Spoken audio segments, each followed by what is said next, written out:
We're breaking down everything walking into tomorrow's set of games. The Bengals, Chiefs, Niners, Eagles. What are we projecting for every single offensive player? What are we projecting for a score?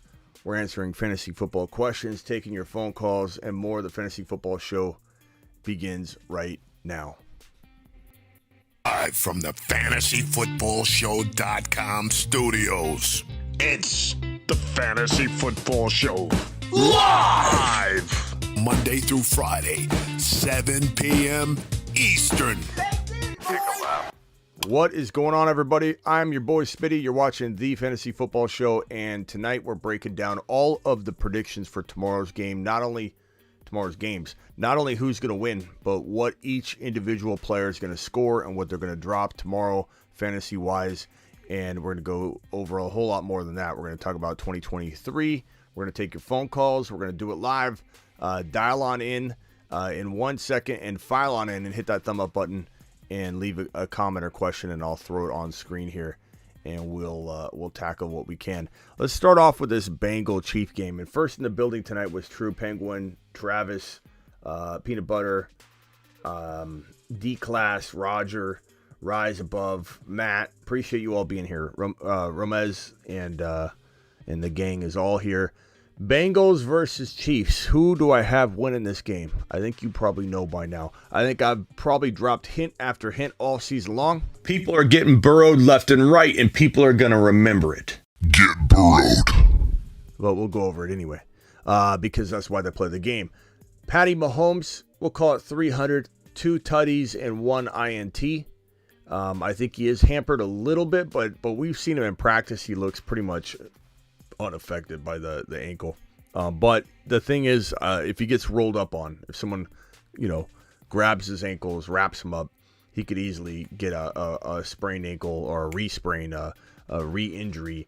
The severity of it may be going from really mild right now to back to like near severe, but like more borderline severe, where he could play on it. But wrapping him up would definitely make him not so mobile in this contest. So don't think he's not vulnerable to some kind of re-injury or making this injury worse by playing on it.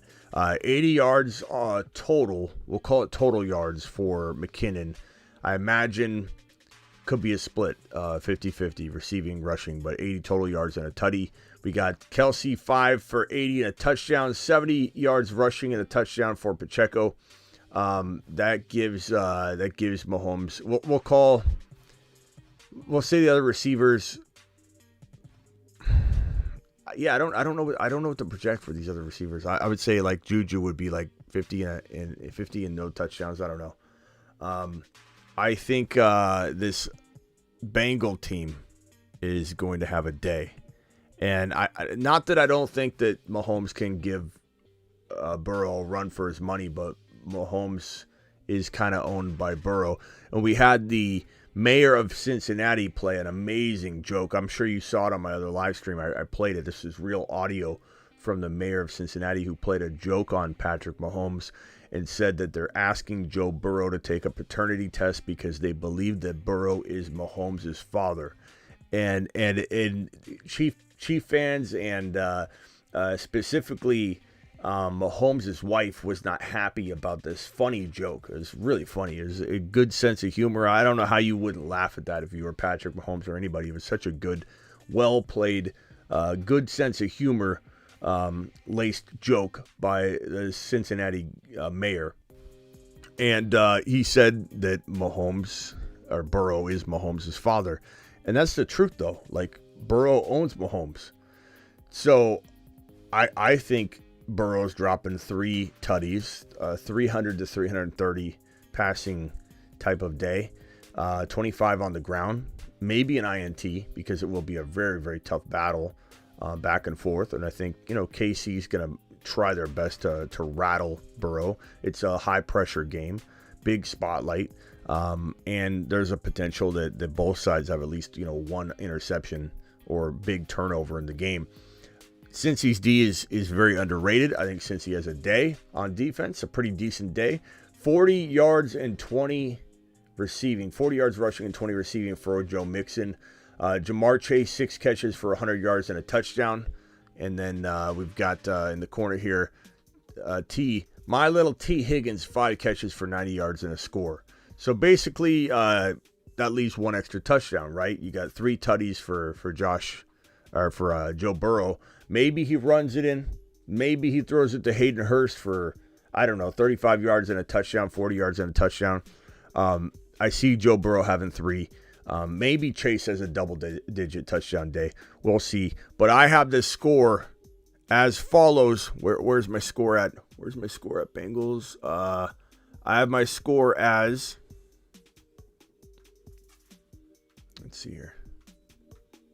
Cincinnati 31, KC 28.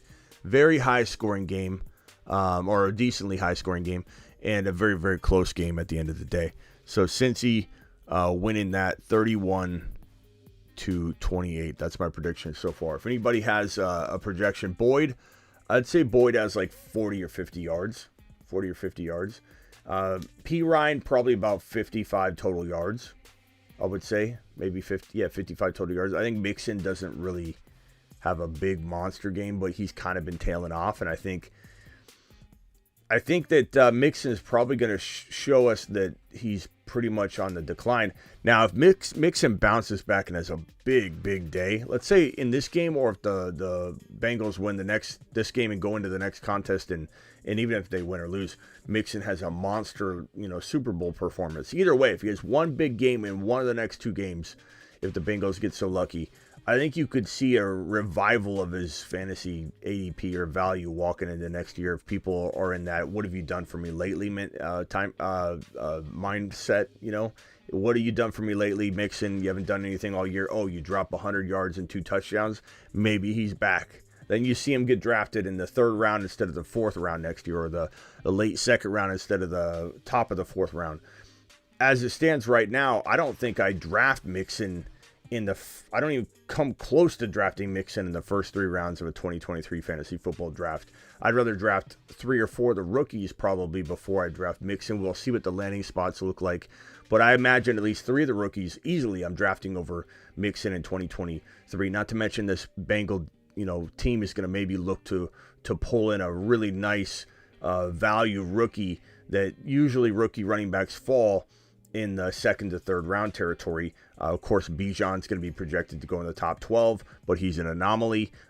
This isn't something we'll see repeated year after year as terms of the top running back going that early. It's just Bijan. He's an anomaly. He's a one-off, and I think Gibbs, who's the 2nd best and highest ranked running back after Bijan, will be par for the course in terms of the value we normally see for RBs, which is late 1st round, maybe top of 2nd.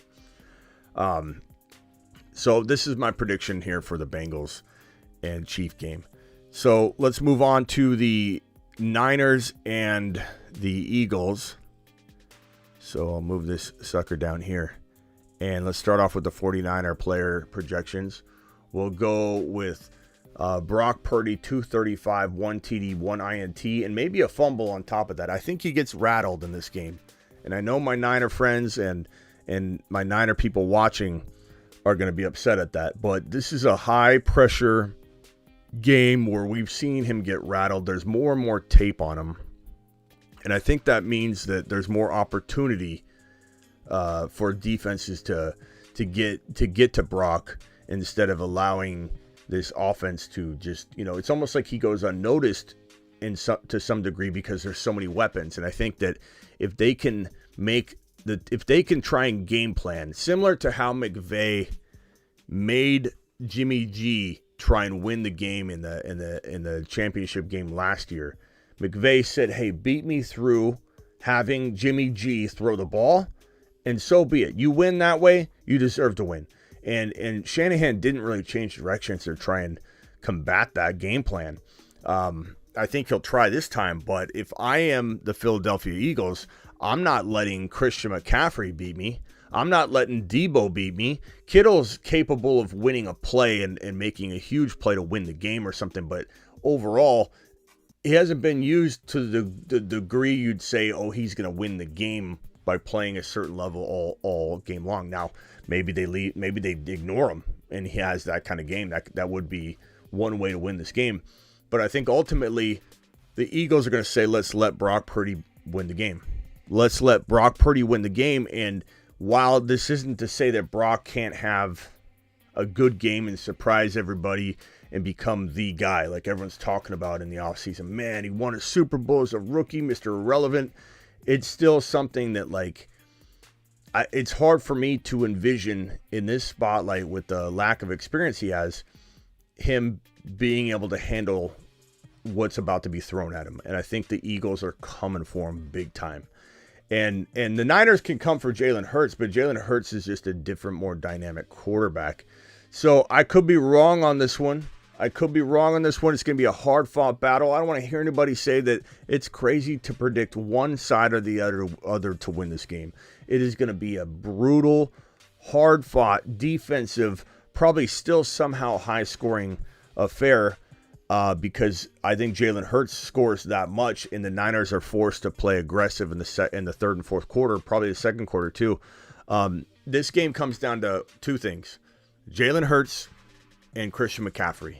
And if Christian McCaffrey can have a day, and I'm talking like a $120 on the ground, then it's like if he has 100 on the ground, let's say 100 on the ground, 50 at the half, 20, 30 receiving, a touchdown, it's going to be pretty hard to beat the Niners. But if this thing has to be done through Brock, if Brock has to be the guy that wins this game, and you don't shut down Jalen Hurts, and the only way to shut him down is to keep the Niner offense on the field so that Jalen Hurts has less time to do Jalen Hurts things. That's the only way to shut Jalen. You're not shutting Jalen down, in my opinion, because he's so diverse, running the ball, throwing the ball, his weapons.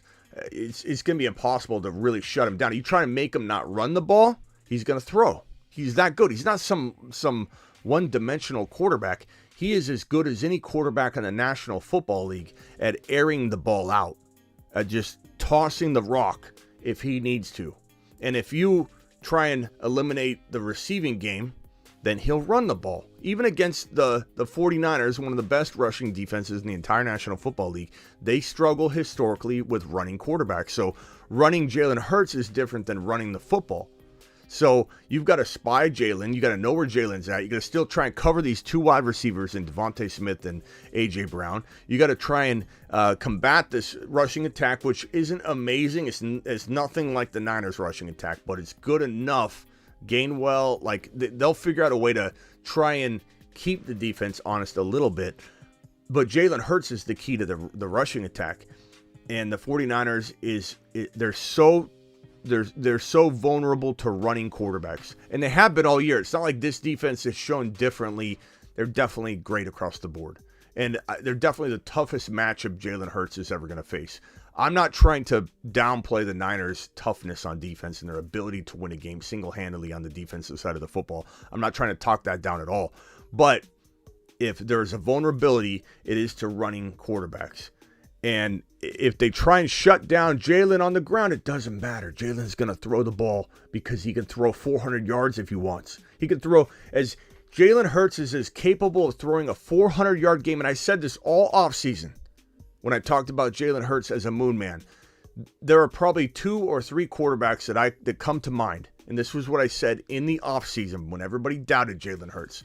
There are 2 or 3 quarterbacks that come to mind when I say this guy is the most capable of throwing for 400 yards if he wants to. And that's Jalen Hurts. Jalen Hurts falls into that bucket. And yet people like to act like he can only run the ball, or he's not as accurate, whatever. Jalen's proven it. He's a top 3 overall quarterback in the NFL in real football. He's a top 3 quarterback in fake football, in fantasy football. And you gotta take Jalen off the field by playing great defense, and your offense has to run the clock out, drain the clock, have Christian McCaffrey just dominate. Because if this is a low-scoring game, the Niners can win it. If it's a higher scoring game, or even a medium to high-scoring game, the Eagles can win the game.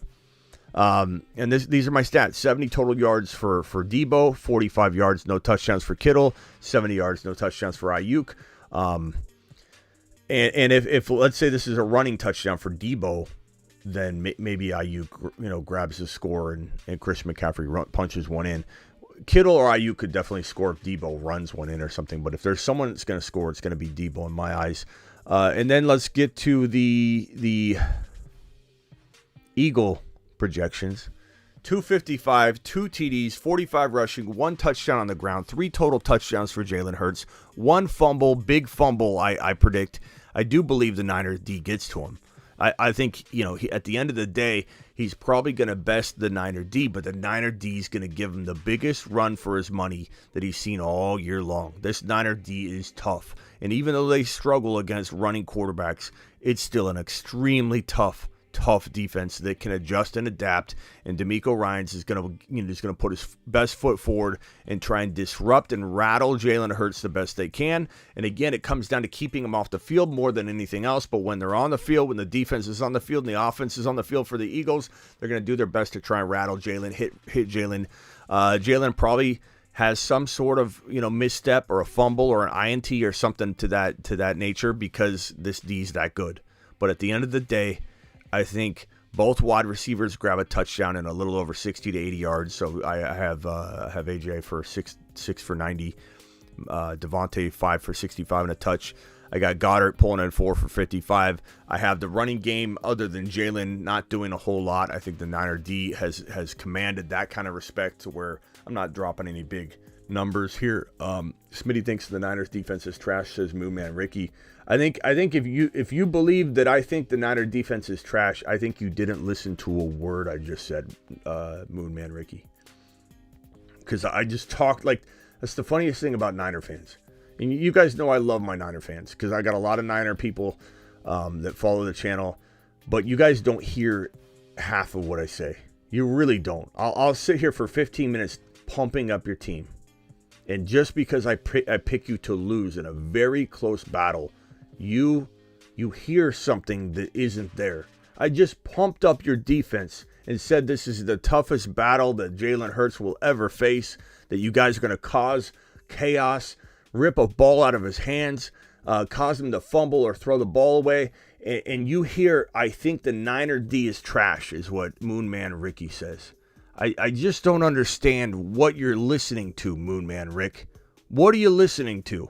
And it's like I'm giving you my honest take, and I pretty much, other than in wildcard weekend making a couple mistakes, I absolutely crushed every call, every win, every prediction, how the game flow was with everything from last week.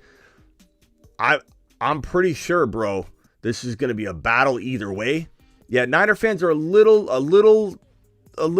I would say, delusional on the, who isn't though? Eagle fans are delusional. Niner fans are delusional. Cardinal fans are delusional. Every fan base, every hardcore fan is delusional. But Niner fans literally, you say that they might lose this game and they lose it. They just say, how can you believe I got receipts? What do you mean you got receipts? It's going to be a 3-point win probably, a 3 to 4 point win. What do you mean receipts? I'm sitting here telling you the Niners are going to be the toughest battle of Jalen Hurts' career so far. And people will come in and say, I've got my receipts. Who cares? It's a prediction. It's why they play the game. These are the 4 best teams in football right now. These are the 4 best teams, in my opinion, the 4 best teams in football. And they're going to be close games. They're going to be close games. And it's just crazy. Niners have turned it up to 11 this season, though they've been playing lights out, man. And since McCaffrey's been in the lineup, they haven't lost a game. They've won 11 straight. Smitty, Mash is not my guy. This is second Niners, baby. This is second Niners. Okay. Anyway, that's my projection here, and my prediction for the game. At the end of the day, I apologize to my Niner people, but here's the score. It will be Philly 31, New York Giants. What was that from? I didn't change this. I copied and pasted this graphic over from the previous one. Philadelphia 31, San Francisco 27. Close game. Both high-scoring games. The reason I think this game will be high-scoring is because I believe Philly's going to be tough to contain and slow down. Jalen Hurts will be tough to contain and slow down. And because of that, the Niners will score a lot too. The Niners play up to their competition. I don't know if you noticed, but the Niners, like against the Cowboys, Niners should have crushed the Cowboys in the first half. But the Niners play to their competition level. And so if the Eagles get out to a big lead, Showboat says BS what? BS what, Showboat? If the Niners get out, or if the Philadelphia Eagles get out to a big lead, the San Francisco 49ers will be forced to play aggressive. And the thing is, they can. The thing is, they can. The Niners, if they want, could hang with any team offensively. They could be the highest scoring offense by far in the entire National Football League. But Kyle Shanahan plays to the level of competition and the flow of scoring, and he takes his foot off the gas. Every true Niner fan in here, every single Niner fan in here, and if you disagree with me, call in. As soon as I drop the phone number, I triple dog dare you to call in if you disagree with this, because this is facts. This is straight up facts. That is facts. Complete facts. Shanahan takes his foot off the gas. Shanahan doesn't even put it in fourth gear. He drives in second gear until the third quarter. You all know that to be true. In order to win this game, Kyle Shanahan, as I said, it's Christian McCaffrey versus Jalen Hurts. And versus Jalen Hurts is keeping him off the field, not really shutting him down. The Niners have to keep him off the field. How do they keep him off the field? Run, McCaffrey. First quarter, second quarter, third quarter, fourth quarter, not just third and fourth quarter. That's gonna be how the Niners win this game. You run the ball for 4 straight quarters, and you give Christian McCaffrey the workload of a lifetime. There's no keeping him fresh anymore. It's win or go home, lose or go home. It's gonna be, if you're not first, you're last, as Ricky Bobby says. Lose or go home, as Ricky Bobby says. You have to win. There's no saving Christian McCaffrey. So it's coming down to whether Jalen Hurts is kept off the field long enough by McCaffrey or not. And that's plain facts. Shanahan taking his foot off the gas is very, very likely. That is facts, not cap. Shanahan not getting going fast enough, that is facts. That is facts. And here's the phone line for anybody who wants to call in and argue that Kyle Shanahan is the speed racer with his foot on the gas pedal the whole 4 quarters of football. Call in. I dare you. Call into the show. Call into the show.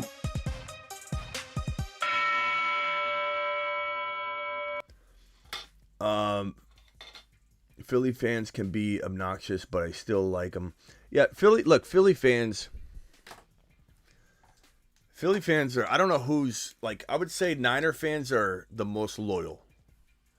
Philly fans are I don't want to say they're louder, because the Niner fans can be pretty loud, and you guys travel. The Niner fans travel better than anybody in the National Football League. Philly fans are being pretty loud, though. They're like they're obnoxious funny. They're funny. They're entertaining, and I love them. They're fun to watch. They're loud. Niner fans are a little bit more gritty, and they'll come in and swarm they'll travel and swarm your stadium. You know, so there will be a lot of Niner fans at this game. But we'll be talking about this game first, I guess. 49ers.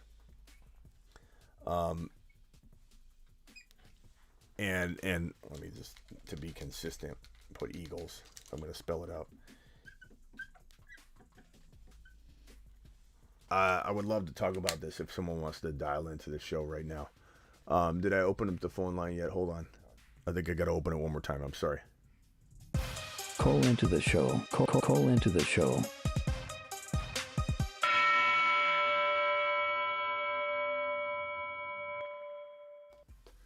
Dial into the show. 49ers, Eagles. Let's talk about this one if we can. Let's talk about this game first. We'll jump right into the Bengal and Chief game. I think there's more drama around this 49er and Eagle game than there is the KC and Bengal game. I think KC fans know that Joe Burrow owns them, so it's more like there's not a lot of talking you can do if you're a KC fan, other than we're gonna finally prove you wrong and win the game. But there's no like, oh, we own. It's Joe Burrow owns Mahomes. Neither one of Jalen Hurts or the Niner D or Jalen Hurts owns each other. This is a spotlight game where Jalen Hurts has little playoff experience and Purdy has little playoff experience, and they're both gonna show what they're made of. And I don't think there's anything wrong with either one of them losing this game. This is like if that's the thing is like the Cowboys lost in like very disrespectful fashion, and even though Dak was really good the game prior, Dak exited that Niner game with his like fantasy value and NFL value like kind of deflated. And I think whoever loses this game, when I talk about the quarterbacks, Brock or Hurts, neither one's got something to be ashamed of. Both defenses are so good. Not that the Dallas D wasn't good. I think if Brock lost to that Dallas D, it just would have been bad for him, because then you would have had this whole debate. You still might, of who's the quarterback next year. If Brock goes in and loses badly and gets worked over by the Eagle defense, and I'm not saying that will happen, I'm saying if it happens, you will have controversy over controversy this offseason at the quarterback position for the Niners. And what I mean by that isn't, it's going to be Trey Lance versus Brock Purdy. I mean it's going to be Trey Lance versus Brock Purdy versus maybe Tom Brady coming in, versus maybe Jimmy G staying on top of. You're going to have everybody and their mother coming up with 3, 4, 5 different things that they want to happen for the Niners quarterback position. If Brock Purdy wins this game, and every Niner fan knows that to be true, you've got to remember, it doesn't matter what you think about Brock Purdy. If he loses this game, if he gets worked over, what is Shanahan going to do? Because that's all that matters. I get so sick and tired of people trying to say what they think is going to happen when that doesn't matter. It doesn't matter. It means nothing. I thought Trey Lance was going to be the guy. It means nothing when it comes to Shanahan, because what he wants is different than what you want. What he thinks is different than what you want. So it doesn't even matter if Brock, let's see here, Bob says, don't understand how they go away from Brock NFC champion run because of Shanahan. Shanahan would definitely do what you think he wouldn't do. And not to mention, if he gets worked over, it's a little different story than going to a Super Bowl. Losing hardcore to the Eagles would be night and day in terms of what's going to happen next year than if he goes to the Super Bowl and loses. It's a big difference. One game is huge. Look at Dak. Dak looked like Superman before that Niner game, this past game. Everybody thought he was amazing. Cowboys look phenomenal. Dak looked great. Dak has one bad game against the Niners, but gets exposed really hardcore. Now what's everybody saying? He's not the leader they need. Maybe they should draft a quarterback. Dak is not, he's a fraud. Dak's not a good quarterback. Like one game. The NFL's fickle. A lot of people are fickle. Interjection. You what? Interjection. I can't hear you. Dak was the oldest. Interjection. Go ahead. Can you hear me? Go ahead, Ben. Dak was the oldest quarterback in the playoffs. Brock Purdy turned 23 last month, and I believe Dak's going to be 30 going into next year. Mm-hmm. And I know the Cowboys already paid that man, but he's had his opportunity. Yeah, but like he's not going anywhere, Ben. He's not going anywhere because he's still a top 10 quarterback in the NFL in terms of like football, not fantasy, in terms of real football. He's borderline top 9 to 14, whatever you want to call it. I mean, that top 10, the guys that make it into the top 10, there's like a big range of players that are very, very close. But it's like there would be teams that would kill to have Dak Prescott as their quarterback. They would love it. They would absolutely eat it up. Give me a quarterback like Dak. We need it. You know, there are teams that don't have a Dak Prescott, but that doesn't make him a Super Bowl champion. That doesn't make him good enough to win the Super Bowl. Similar to Kyler Murray, I compared Dak and Kyler a lot. Kyler Murray's hard to upgrade. Like how are my Cardinals going to upgrade Kyler Murray? There's just not a lot of quarterbacks out there that are even that good. Sort of a Derek Carr situation. but he's not good enough to win a Super Bowl, Kyler, in my opinion. They shouldn't have paid him. My Cardinals should not have paid him. I was totally against it. I still am. And now he's injured, and the team, we might be getting rid of Hopkins. Like, it's a mess. Dak's the same way. Brock Purdy, I'm not saying that I don't believe Brock Purdy should get a shot. I'm just saying it's going to be cloudy. And I'm not saying that if he loses this game against the Eagles, he'll for sure be out. I'm just saying it's going to be controversial. That's all. That's all. A lot of Niner fans are going to hear. Hold on.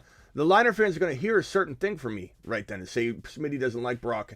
I'm the one that told all you Niner fans to put Brock Purdy in when Jimmy G was supposedly doing well. I'm the one. I went on Raj's show, RFF 49ers, on his Instagram with 500 to 1,000 people in every show that we do. And I said to everybody in there, you should bench Jimmy G right now and put Brock Purdy in. And everybody said, clown emoji. What are you doing? Throw in a Mr. Irrelevant. He's a rookie, Smitty. We can't win more games. I said you win more games with Brock Purdy than Jimmy G. Brock Purdy's better than Jimmy G. Oh, you're a clown. Now it's, Smitty doesn't like Brock Purdy. Get out of here.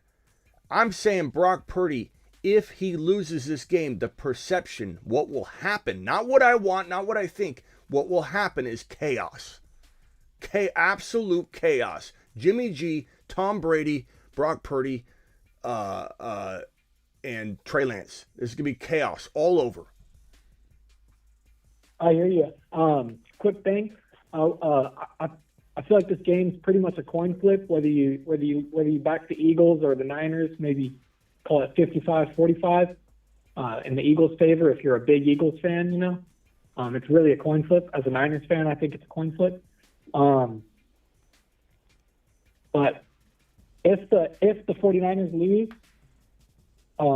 you're right. That if Purdy looks bad, there will be quarterback controversy.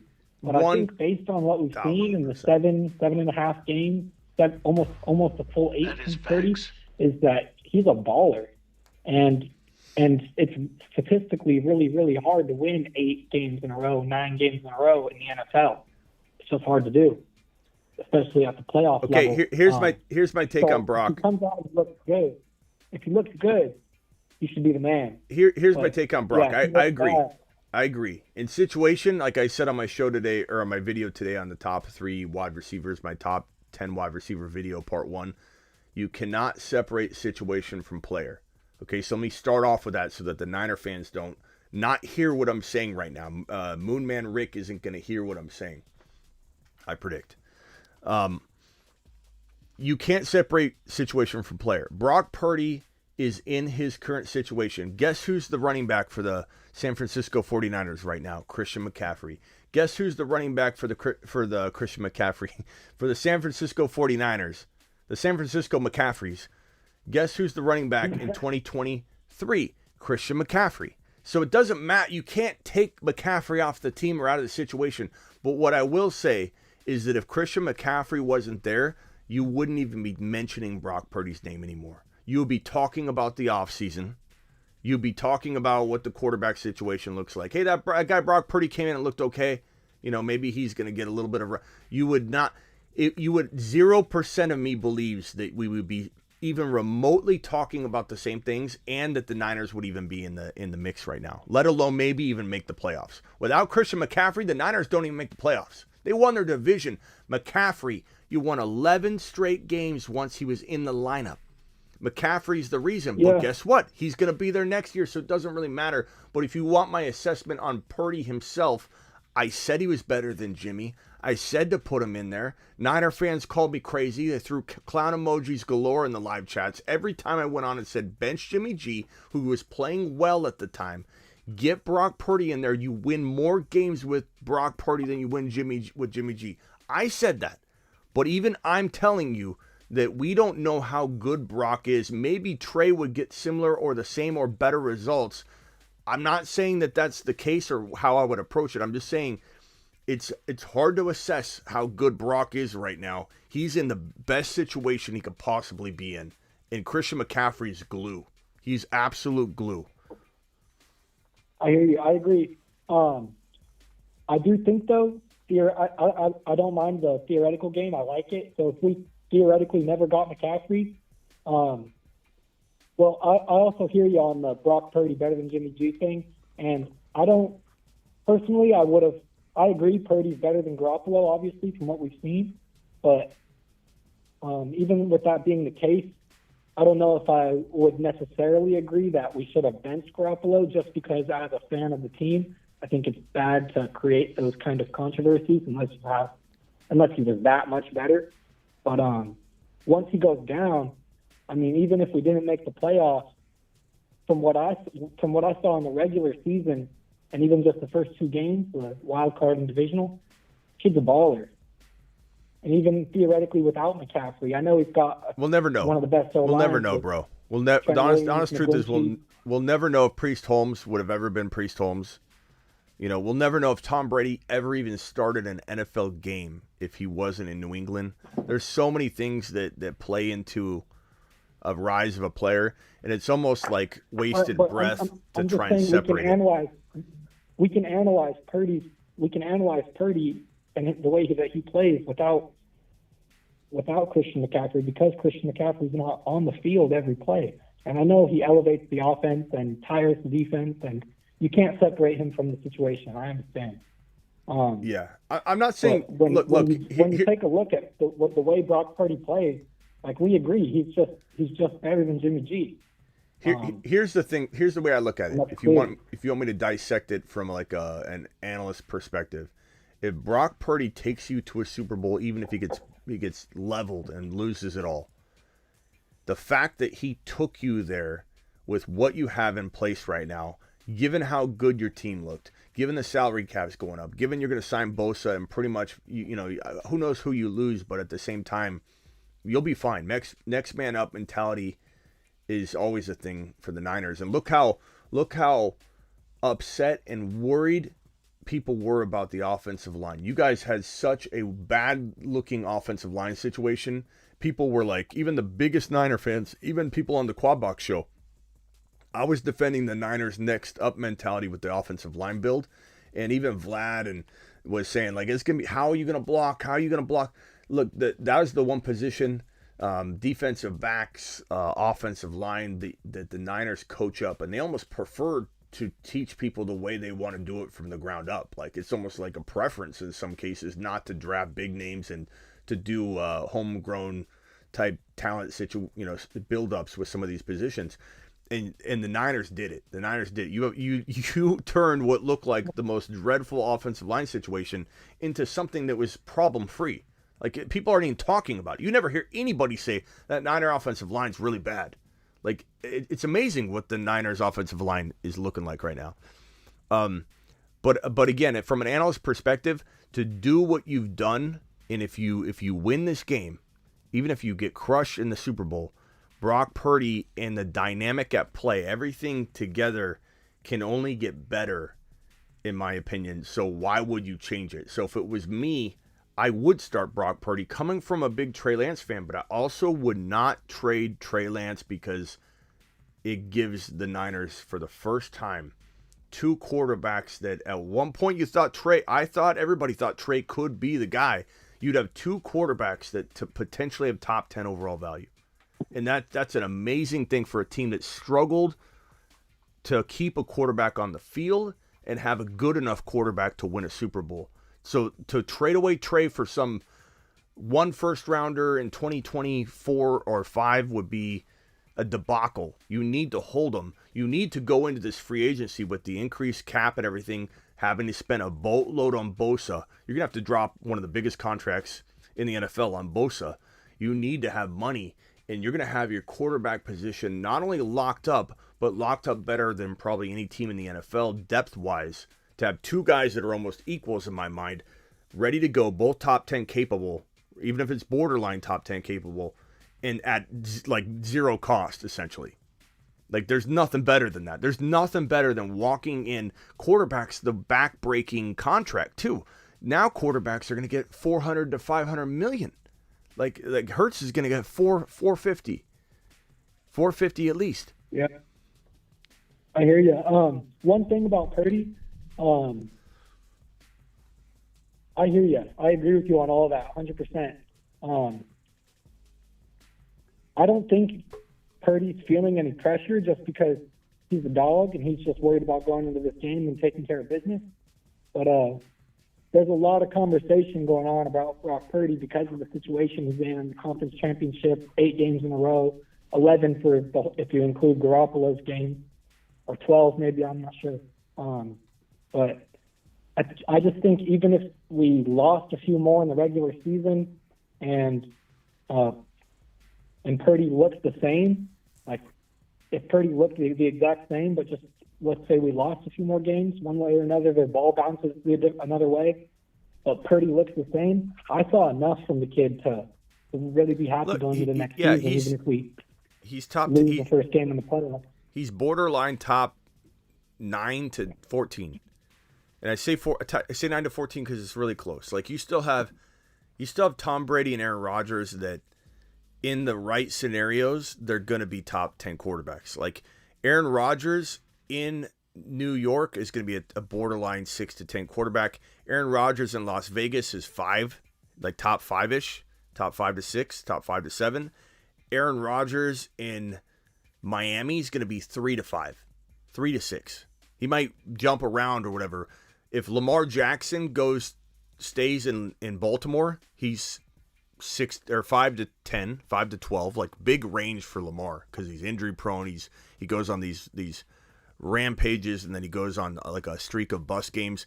If Lamar Jackson goes to Miami, he's top 3 to 5, top 3 to 6 all year long. He'll bounce in the top 3 to 6. Lamar Jackson's gonna explode at Miami.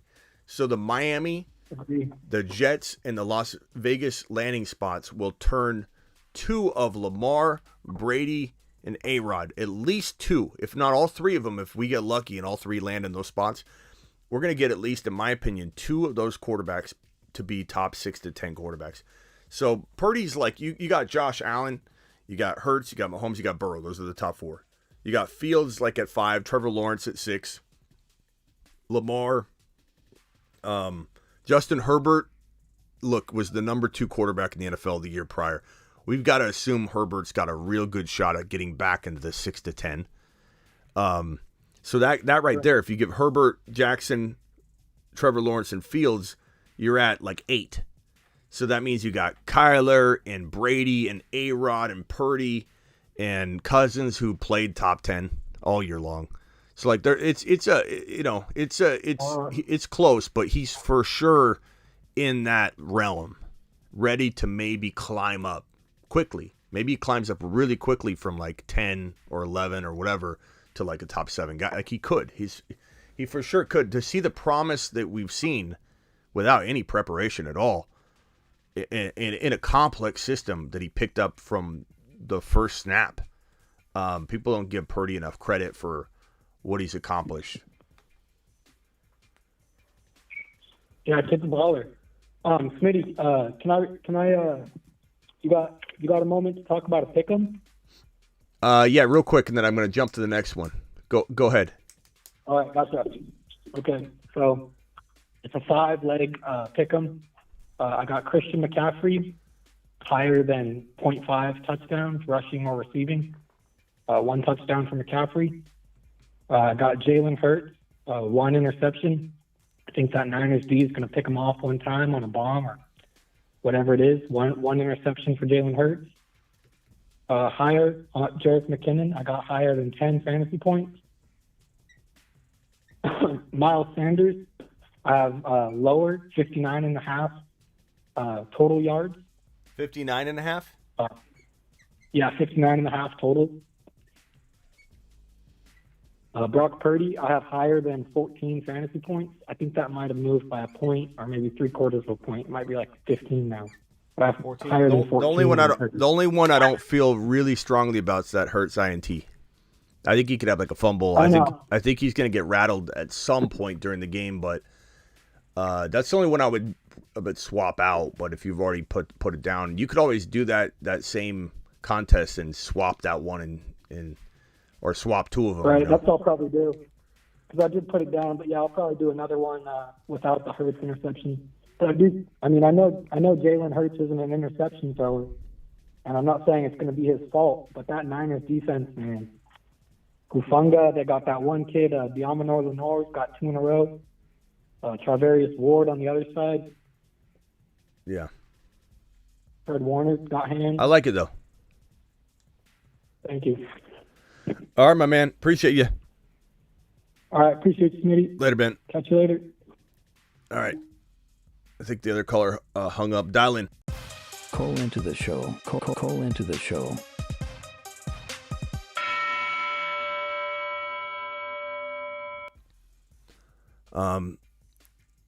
Let's see. Fallon says that Dak take is cap. He booty. How is it cap, bro? How is Dak not borderline 10 to 14? You know, I named off all those quarterbacks: Allen, Josh Allen, Jalen Hurts, Mahomes, Burrow, Fields, Trevor Lawrence, Lamar, Herbert. That's about 8. And then you got Brock Purdy, you got Aaron Rodgers, you got Kirk Cousins, you got I already said Lamar. Like, Dak's in that mix of that 9 to 15 blender of a grouping that you'd put in a blender, turn it on, and that's how they finish. Like, Dak could be 9 or he could be 15, and it could be 25 points difference between them all. So Dak, for in terms of NFL quarterbacks, Dak is a 10 to 14, easily 9 to 14 overall quarterback in the eyes of pretty much anybody, just because the mainstream media is tearing him down like he's garbage right now. Everybody called him Superman and said he had the most magnificent game the one game prior to his last game where he got totally dismantled by the Niners. He was absolutely a magician to everybody. So, like, he took his team to a Final 8 performance. Like, Dak did good. Dak didn't do great. Dak didn't finish it off. Neither will Kyler. Neither will a lot of quarterbacks, but they can still be very good. Kirk Cousins, I got Ron Navy on the phone right now. He'll tell you, Kirk Cousins exploded, had an amazing season. Easily top 10, arguable. Like I said, very close as to who you put in your top 10. It's like 9 to 15 is a blender. But, like, he doesn't have what it takes to probably close out a championship run, but he's still a top 10, top 12 quarterbacks that teams would kill to get. So it's like you can crap on Dak all you want. No one's calling him a top 5 guy, but like to say he's not a borderline top 10 quarterback, that's great. How is that cap, Fallon? What's up, Ron? Hey, what's going on? At least I didn't call after hours. Yeah. Yeah, Ron was watching the show a little bit behind the other day, and I'm sitting here like doing some final things in the studio. I've been off the live for like 10 minutes, and all of a sudden the phone rings, and I'm like, after hours, and Ron's like thinking he's live. Jack says I didn't mention Deshaun Watson's name. Well, I mean, he could be argued, but he's not in my argument. I'm not going to argue that Watson's 9 to 14 with all those quarterbacks I just named, but could he be? Sure.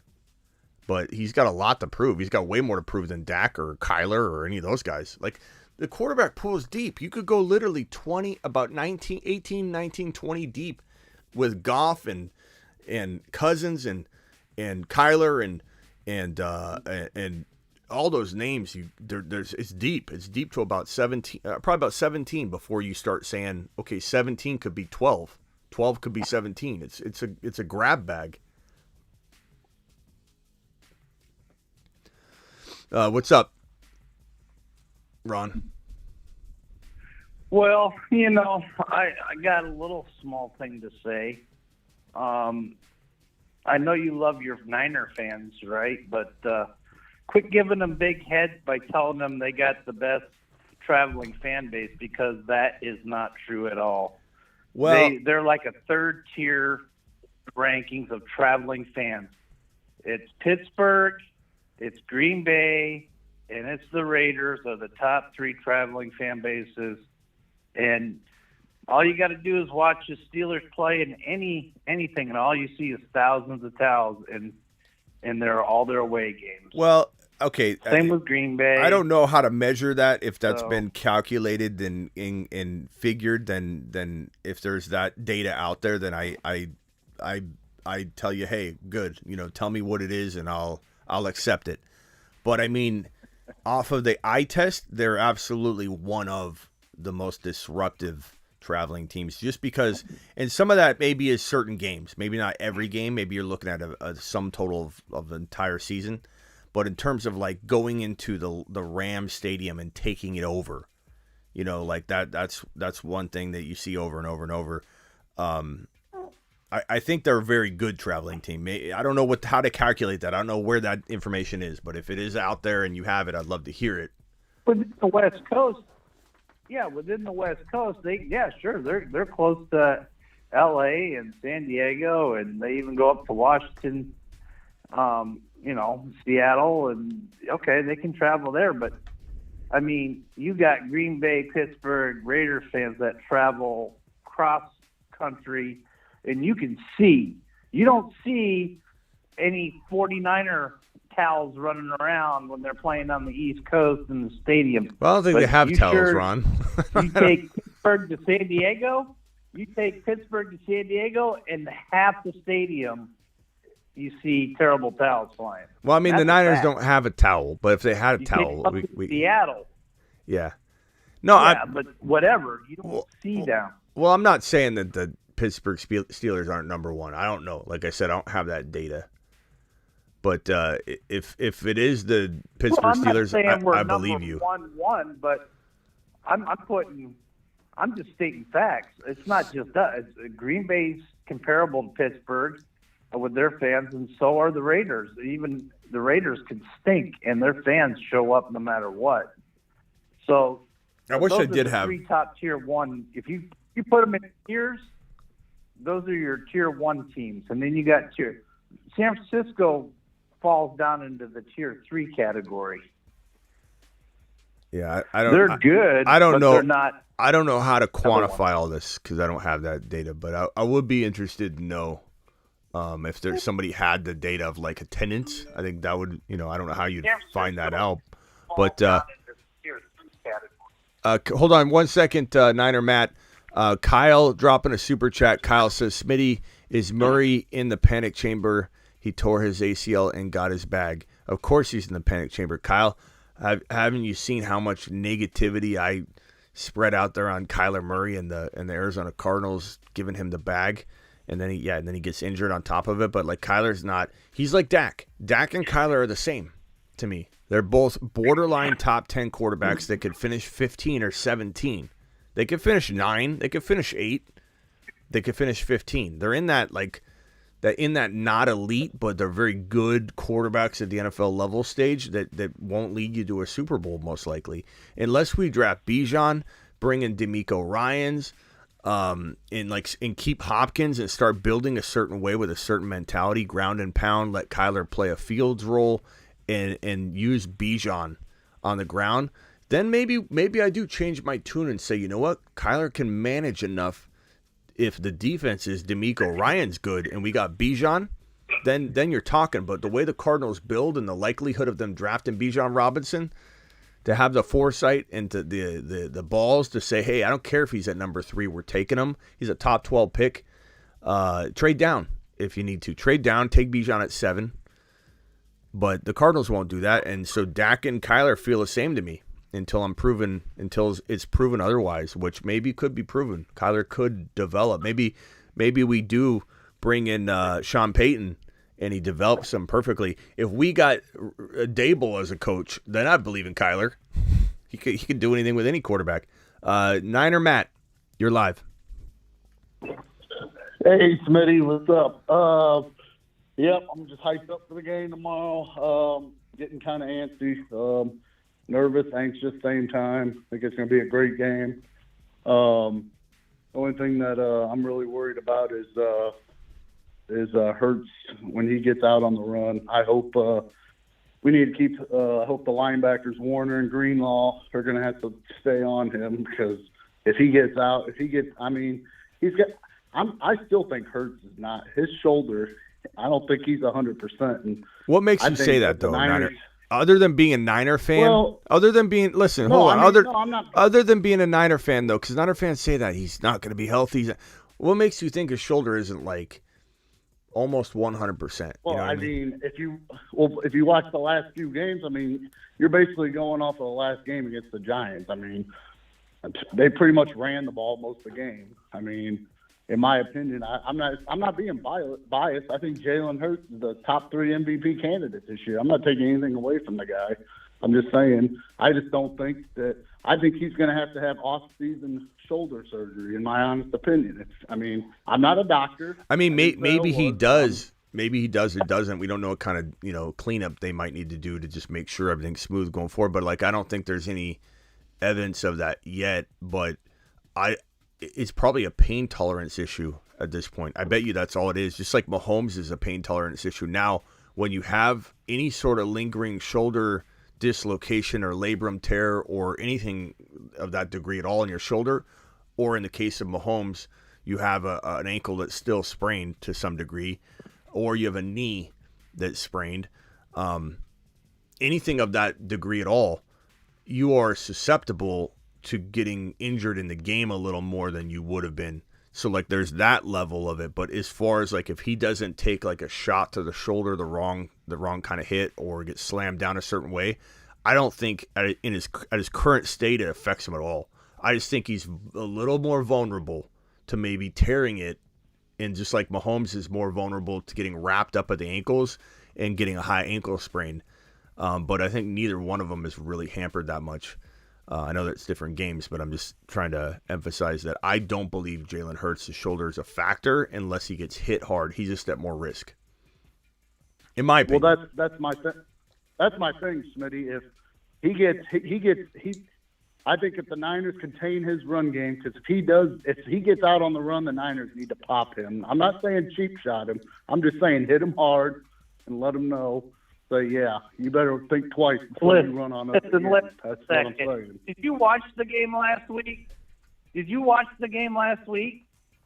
Okay. Yes, during that game, it's the Giants. He did run the ball. He did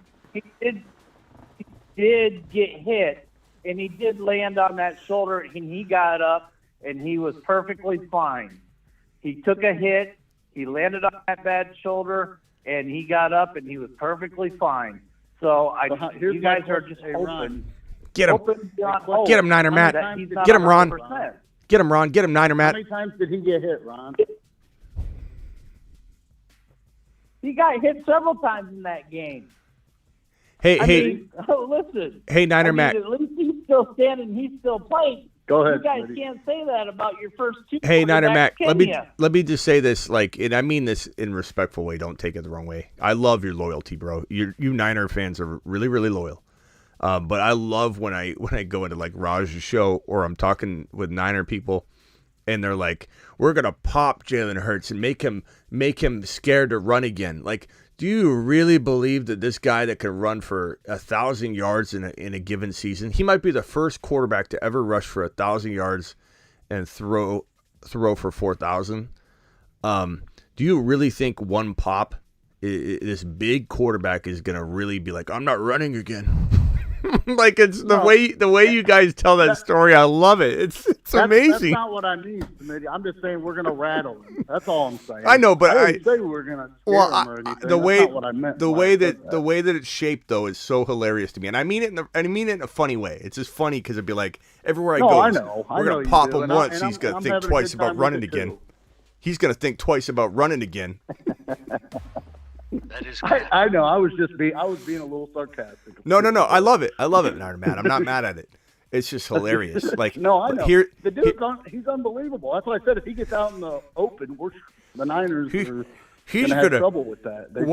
I admit we struggle with mobile quarterbacks. Once he gets hit one time, he'll never be the same. He'll never run again. He'll be scared. He'll have nightmares I know. running the football. I was being sarcastic. No. I'm not talking about you mostly. Realistic. It's hilarious, bro. I love it. I love it. We're gonna scare him. I don't want you to. I like you just the way you are. I don't want you changing, Niner Matt. You keep being oblivious to it all, and that's great. I like it. No, I think it's going to be here. I think it's going to come down to a last-second field goal. And luckily, Robbie Gould, knock on wood, he hasn't missed in the playoffs in his career. I think that's what it's going to come down to. Oh, you just said it, bro. You shouldn't have said that. My prediction is I'm going to say 24-21. That's my prediction. And in the Bengals game, you don't want to hear my prediction, Matt. That's fine, Ron. Hey, real quickly, Ron, hold on, Ron. Before you give your prediction, and then 30, Ben, hang tight, Ben. 34-21. Woo, 34-21. Ron says. That's fair. Hey, 59 minutes into the show here. I want someone to write this down. 59 minutes into the show, Niner Matt lost it for the Niners. He said that Robbie Gould's never missed a field goal in the playoffs. That was not this. When I said that. The whole Niner community's coming for you, bro. You're gonna be. How could you, Niner Matt? How could you do it? Your own kicker. How could you? Well, hey Ron, what's your prediction for the Bengals game, though? In all seriousness. In all seriousness, I think the Bengals in the KC game is going to be the one that's really, really close. I even think that it has a chance to go into overtime. That's what I think. So you got the Bengals. But I've been wrong a whole heck of a lot this year. So I'm nobody special. No, I know. Hey, Kyle, thanks for the super chat. Got a good shot to go into overtime. More than the other games. Yeah, that's what I'm saying. I appreciate that Those are the super top two chat, teams in the Kyle. NFC. The best 4 teams are playing right now, in my honest opinion. Yes, So, sir. All right, Ben. it wouldn't surprise me if any team wins. Ben, you call back in. What would you want to add? I couldn't pass up an opportunity to get on the phone with Ron Navy and Niner Matt and Smitty real quick. Sorry if 3 or 4 is the crowd. I'll hop off if it gets to be too much. I also just wanted to give a quick shout out to East Coast Patty. Hooked up the YouTube exclusive membership. Appreciate that. During this show? East Coast Patty to the moon. Yes, sir. Oh my God! I'm sorry, East Coast Tatty. Did I miss it? Hold on. Nice. Where's it at? Moonman Rick says Niners win. Do you live stream in a Purdy jersey? Oh, is that old or is that this live stream? That might be the old live stream I still have pulled up. Hold on. I think I have the other live stream. Hold on. Let me see.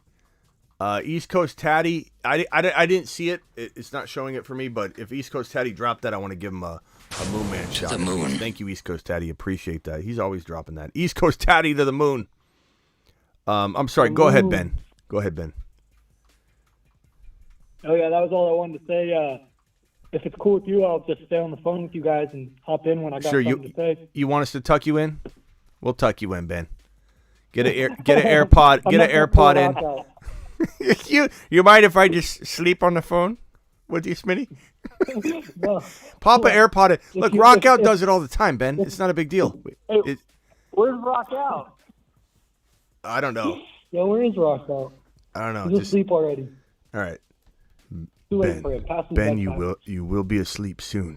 Just hang tight. Let's see. Mighty Buffoon just said the Bengals were gonna get smoked. They will. They'll be smoking. People are getting burrowed left and right, and They'll be smoking cigars the entire time. By the way, I redid the Charbonnet graphic. Let me hit it for you guys real quick. Ready? Here it is. The new Charbonnet scene. Get Charbonnet. Pop open a nice bottle of Charbonnet. Look at this, and then watch.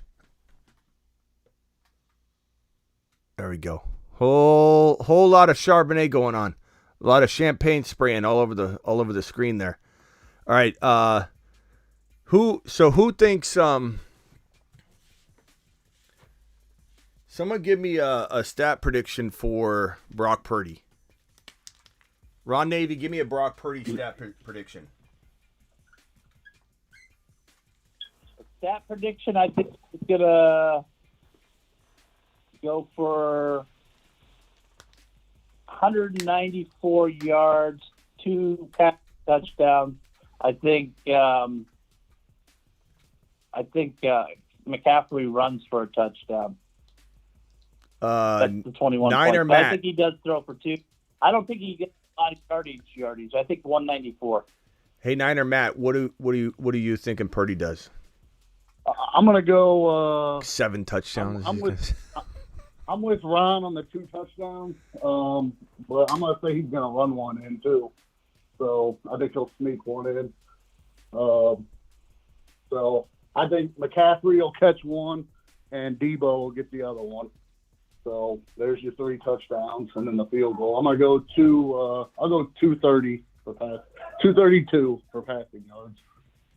Yeah, I think he has the one score. I think he has one INT. I think he's a little bit. I think he's gonna have a little bit of a rough game. He had a rough game against the Dallas Cowboys. I think it was a good learning experience for him. Guys, I pinned the Underdog Fantasy link in the live chat. We're going to jump into Underdog real quick and look at some high-low contests and some players and do a couple of those. But that link has been dropped. Underdog will match up to $100 of your first deposit. So drop the promo code Smitty or just use the link in the description or pinned in the live chat, and you'll get up to $100 if you're brand new to Underdog on your first deposit, up to $100.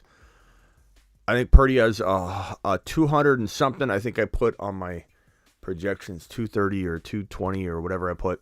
1 INT, 1 TD. Gets a little rattled, and then I think Shanahan, I could just picture Shanahan holding him back and just taking his foot off the gas for the first half, man. You know, I like those predictions. I got one too, real quick. For Purdy, I'm gonna say 270 total yards. I'm gonna say 270 because I think he could get 15 to 30 rushing. So maybe 240 passing, maybe 20, 30 rushing. Call it 270 total. Mm-hmm. I think the Niners get 3 touchdowns. I want to give 2 to Purdy, but the Niners could get 2 rushing and let Purdy just get 1 easy, you know. He could. They give 1 to Mitchell, 1 to McCaffrey, and 1 to Kittle or something. It comes down to what Mitchell's questionable. He might not even play. Yeah, it comes down to what I said. You either eliminate Jalen Hurts as much as possible, not because you can contain him, but just keeping him off the field. And if Christian McCaffrey is the only way to do that, because I don't think Brock Purdy will necessarily do that. I think there's a lot of 3 and outs. If Purdy's out there, Purdy on third down, my prediction is Purdy on third down doesn't look like the same Purdy. I think he's just going to be a little bit rattled. It's a tough defense. So if you run the ball and don't leave it in Purdy's hands, and I think McVay's going to do exactly, I think the Eagles, I think Sirianni is going to do exactly what McVay and the Rams did to the Niners last year, which is, hey, I'm going to take everything away but Jimmy G. I think Sirianni's going to say, I'm going to take everything away but Brock Purdy. If Brock Purdy beats us, so be it. But we're going to make Brock Purdy win this game. And I don't know that Shanahan's going to adapt. He didn't adapt last time. Well, I think it's important that the really key players in this game, I think, for San Francisco, yeah, you got your McCaffreys and Debo's, but I think Purdy's got to use more Ayuk and Jennings. Kittle.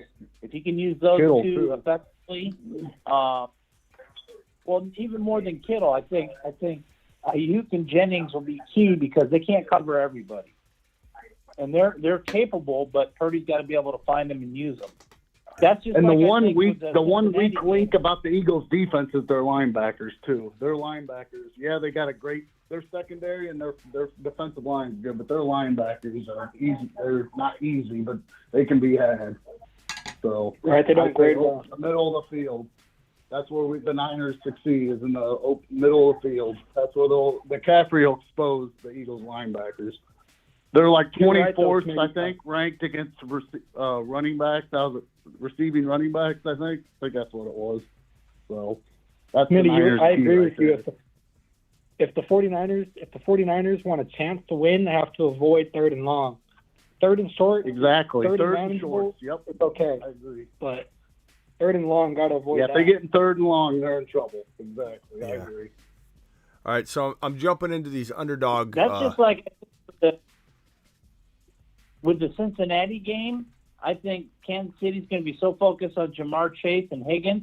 I think Boyd's the one that comes out and gets the 2 touchdowns in that game against Kansas City. That's I think bold. Boyd has a big game in bold. Cincinnati. All right, guys, Underdog link has been dropped again in the live chat. It's in the description if you're watching the replay of the video. If you're in the live chat, it's pinned. I just dropped it again. Underdog will match up to $100 on your first deposit. and we're going to get into these high or low picks here. Let me see real quickly where was that? Okay. So here, what I want to do real quick is do a rivals one, and let's debate this one. Rivals are tough, but I feel like this is a good week to do it. Let's do rivals, okay? Rivals are fun. So let's vote on it, and the chat can be included. Purdy versus Jalen Hurts. We're gonna pick 5 of these, and every $5 gets you $100 if you get all 5 right. So if I drop $10 on this and I get all 5 right, I'm gonna get $200. If I drop 5, I'm gonna get 100. So Purdy versus Jalen Hurts on passing attempts. I don't know if I love that category yet, but it says the only thing we got to do is have Hurts get more passing attempts by 1, right, Ron? It says 0.5. So Hurts is how many? What's the? You got to count the spread in there. They give a spread on everything. Well, that's what I'm saying. It says adjustment. +1 for Purdy. It says adjustment 0.5. This is 0.5. Oh, okay. Yeah. So so let's go to the total yards. Total yards. I can see it. Total yard adjustment is 65.5 between the two. And passing yards is 29.5 yards between the two. And rushing yards is 38. I would say the passing. I feel less confident in the passing attempts. I don't know. I like the Jalen Hurts total. Yeah. Smash the Jalen Hurts total. 65 differential yardage. I think that's pretty good. Yeah, I'm gonna punch that. So to win this 1 of 5, all that has to happen is Jalen Hurts needs to have more than 65.5 total yards than Purdy, and that's one win. Going to the next prop here, rushing yards. McCaffrey versus Miles Sanders, and it's only an adjustment of 6.5 in favor of Miles Sanders. Now I know both defenses are tough against the run, and I know McCaffrey can sometimes have 30 yards rushing and have like 70, 80 receiving. He can have that weird flip-flop of a statistical game, but I feel like McCaffrey has to run for 100 yards in this game for the Niners to even have a shot. And so to me, this is a no-brainer. Miles Sanders is not running for even 50 yards against this Niner defense. So don't you guys agree that that's a lock? I like it. The only thing about it is Sanders could get 15 rushing attempts and McCaffrey could get 5. I don't think so. With Mitchell out, I like it. Or Mitchell banged up to the point where he might not even. McCaffrey's a little banged up too. Yeah, but you see him in footage and film. He looks fine in practice, though. Okay, Debo versus. Is Mitchell really that much more banged up than McCaffrey? Yeah, it's a groin. I'd worry about it. Those things can be nasty. Debo Samuel versus A.J. Brown. The thing about groin injuries is like you traditionally can't really have a groin injury that just isn't a problem. Because like if you it's like a hamstring. If you pull your groin or your hammy, groin or your hammy, you're kind of like at some point going to be in some serious trouble unless it's so mild you sit out that week and it's better the first time you go back onto the field. But if you're struggling with a groin injury or a hammy, that's not something, if anybody's ever had that, it's not something that goes away by we saw how long Keenan Allen was out. Debo Samuel versus A.J. Brown. The point differential in favor of Debo for receiving yards is 18.5. I kind of feel like Debo's not going to outperform A.J. Brown at receiving yards. You never know. He could catch one catch. I would smash A.J. Pause, but I would definitely take A.J. there.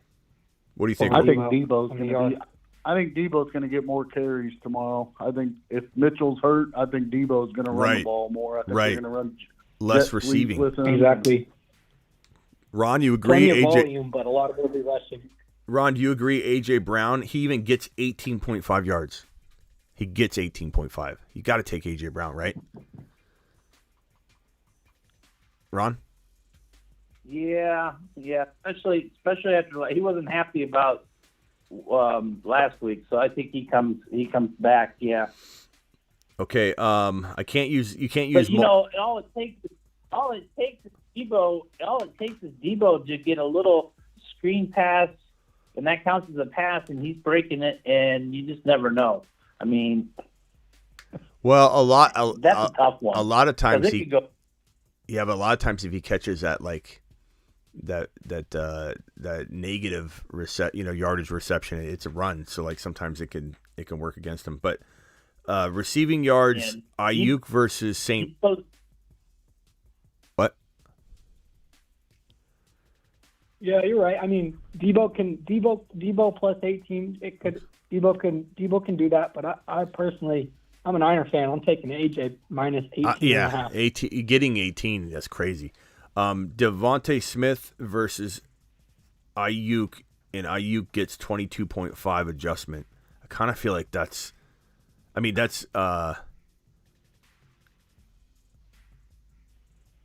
crazy, right? I think it's fair. Well, Devontae can put up a 100-yard game. Oh, wait a minute. Does Debo get 18 yards then? The adjustment's plus 18 for Debo. Yeah. So AJ's got to outplay him by 18. I got that wrong on that one. I'm sorry. I would still take AJ there because he's going to get receiving work, and Debo will get plenty of volume, but a lot of it could be rushing. And even if Debo breaks off a we're talking total scrimmage yards. I take okay. Debo over AJ Brown. Okay, but no. Receiving yards, I take AJ. But you can't use the same player twice. Right. You can't use the same player twice. Do we take AJ Brown over Kittle? No, you can't. Do we take AJ Brown over Kittle, and it's 23 yards that Kittle gets? Because I kind of feel like I think Kittle has a bigger receiving game than Debo. I don't know. Kittle might stay in the block, though. Kittle's a great blocker, and they need to run the ball. So I have a feeling Kittle's going to be doing a lot of blocking. Or you could go A.J. Brown over Ayuk. Ayuk gets 24. I think that's the best bet right there. A.J. Brown over Ayuk. Instead of Debo? Yeah. I'm going to switch it. I hear that. The thing about Kittle is he can block. Kittle can block, and then he can release, and and Purdy will buy enough time to get the ball to Kittle. When Kittle blocked, when Kittle would have to block with Garoppolo, he would never get the ball if he had to block previously. But now he can block and get the ball. Now that I've taken Debo Samuel off the board, we can use him again in a contest here. So Devontae Smith versus Debo in receiving yards. Debo gets 14.5. I'm smashing Devontae Smith. Yeah. Personally, I'm taking Devontae Smith. I agree. Okay, Goddard versus Debo. I don't want to. We're already using Debo. We can't use him again. Okay, Kittle versus Goddard. It doesn't look like there's any points going to either one of them, so it's even. So Kittle versus Goddard. It just depends on the game script. That's why those are hard to pick, man. You just don't know who's winning, who's losing. I like them though because they're fun, and you can make two of them. Later, D-Town. 2 or 3 of them. You can make 2 or 3 of them for your favorite possible game script, because every game script, even the most likely game script, the odds that the most likely game script will happen is still very small. So I mean, if you pick 2 or 3 or 4 different game scripts, you still have a shot to 20x that. Even if you don't, I mean, you can still miss on all your game scripts. What Watkins and Jennings? What is that one? Which one? You scroll back again. Watkins and Jennings. Watkins. It's Watkins gets 6.5 yards. I like that for Watkins. I think that. Why do you guys love that one? I mean, Watkins says he could go catchless. Yeah, I like Jennings. I don't think I like that one. I like Jennings a lot too. Jennings is I think that Quez is a dog. Quez Watkins is a dog. Yeah, but if you watched him play this year, Jawan Jennings, and I know that he's a third down. I know. Yeah, but guys, I mean, listen to the last 3 games. Jennings had 26 yards, 41 yards, 10 yards. He's had a lot of yards. He doesn't go without yardage. But you look at Quez. Quez had 0.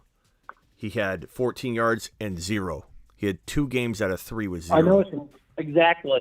I know it's a bold prediction, but but I think that I hear you guys. I hear you guys. The Eagles, I don't think they've shown their hand at all in the last few weeks. They benched everyone important against the Giants the first time. Not the Giants, in the regular season. I like Jennings. And then last week was a roll. I don't love Jennings, but I'm not. But bro, you're taking a total blind. Go ahead, pick that. I like Jennings too. I just think that's a dart. That's a dart throw. I think to go a guy that has 0 yards in 2 of the last 3 games. I think it's a dart throw.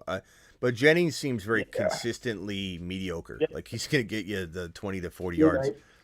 But I don't know if I like Goddard over Kittle though more, or if that feels like one I don't want to touch. Yeah, I think Quez is gonna have too evenly matched. I've been taking a lot of Quez in like the battle royales for the week. Stacking him with Jalen. Should I take the insurance? I prefer to you bet a small amount, so I wouldn't. The insurance isn't worth it. Yeah, but you could up the it. Insurance is only it's going to take you down.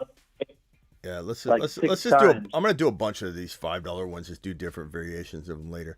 Okay, so real quickly, I'm gonna do one more here with you guys on the phone. Then I'm gonna let you guys go because I'm probably not gonna stay on much longer. I'm gonna go live a couple times tomorrow. So Burrow versus Mahomes. There's no advantage either way. I'm gonna go with Burrow on. Oh, that's fewer interceptions.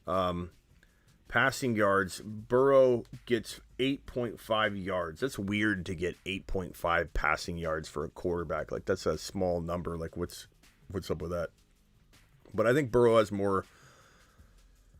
Well, I don't know if the Bengals are up big. Maybe Mahomes does have 350 yards passing, and Burrow lately hasn't had like a bunch of 300-yard games. He hasn't needed to.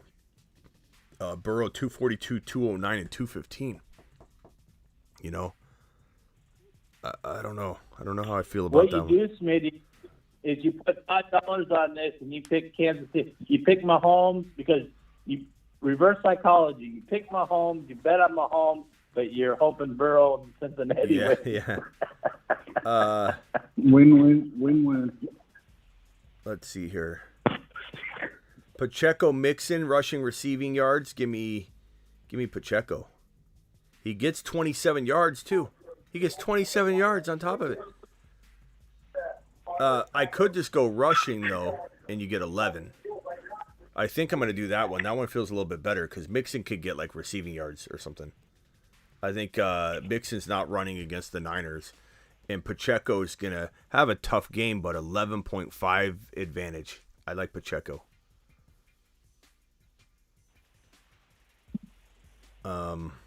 P. Ryan versus McKinnon. Rushing yards. That's got to be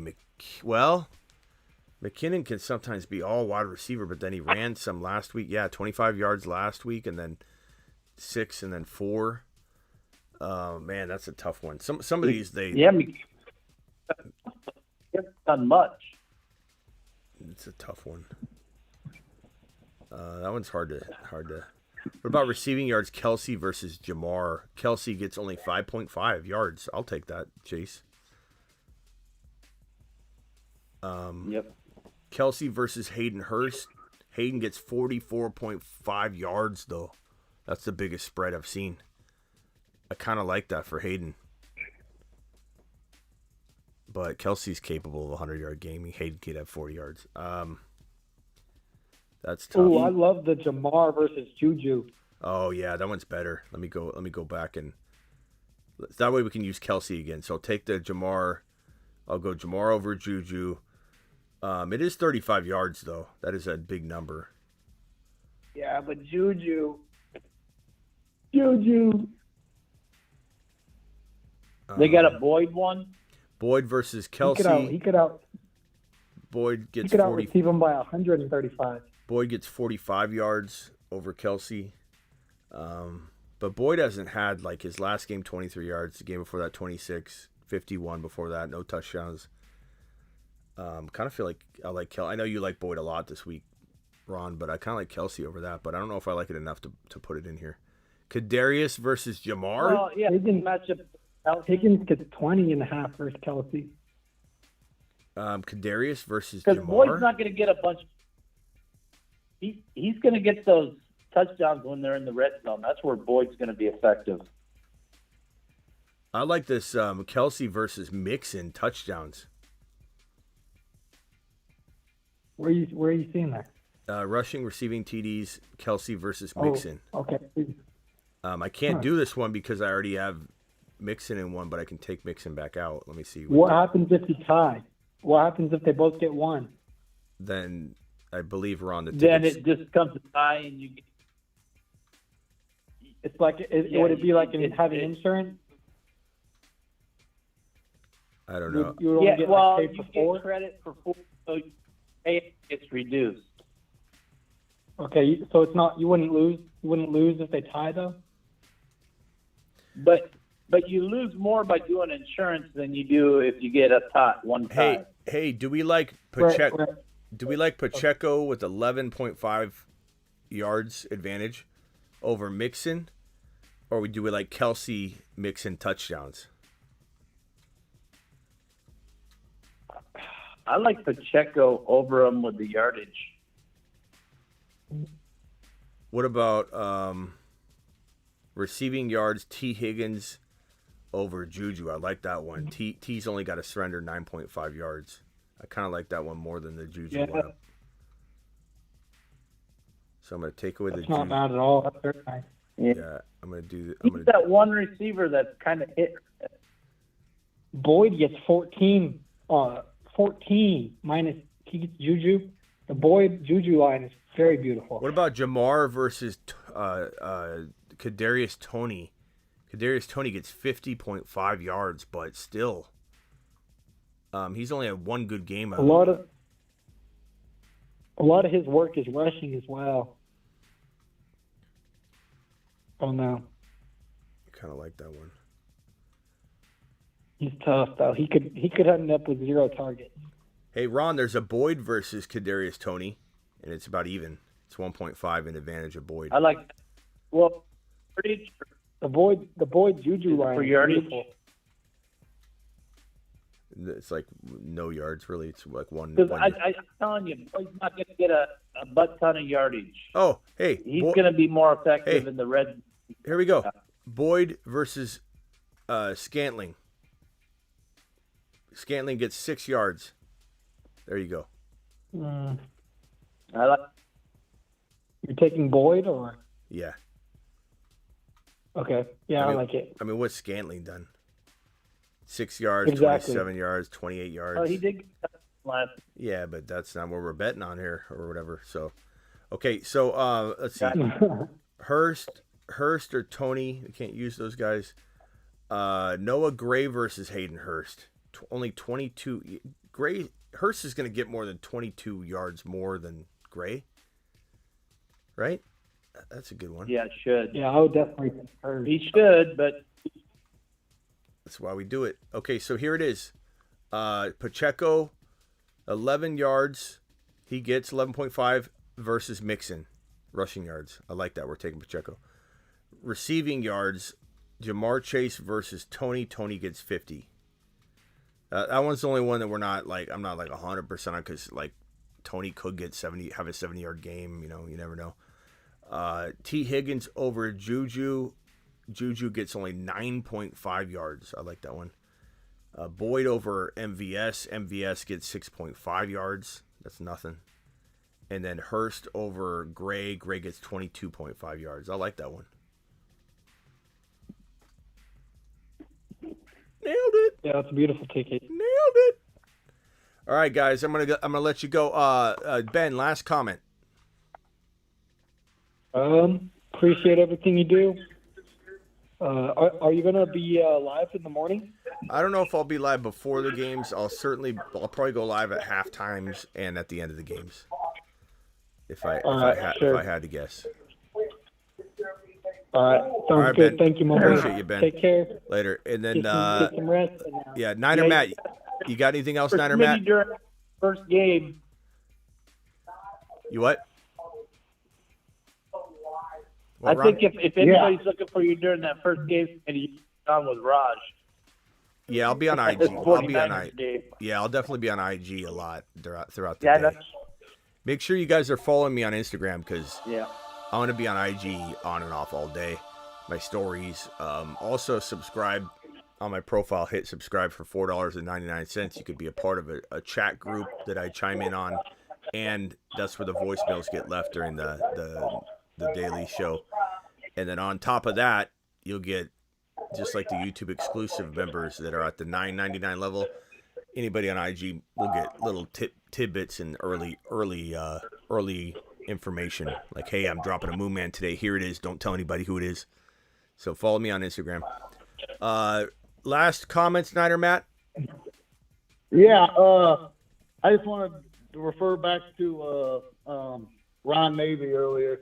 Niner fans do travel, dude. I went to a game in Cincinnati and they were deep. It was insane. So to say they don't travel to the East Coast that's false, because they do. I'm not saying that you guys don't travel, but you guys are one of the top. Oh, I know. They're not taking over Philly. I know that.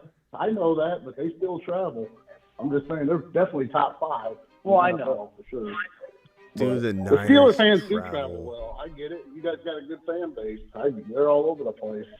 But anyways, that's all I got. All right, later, Niner Matt. Appreciate you. But good luck. All right, go Niners. Bang, bang, Niner gang. Good luck.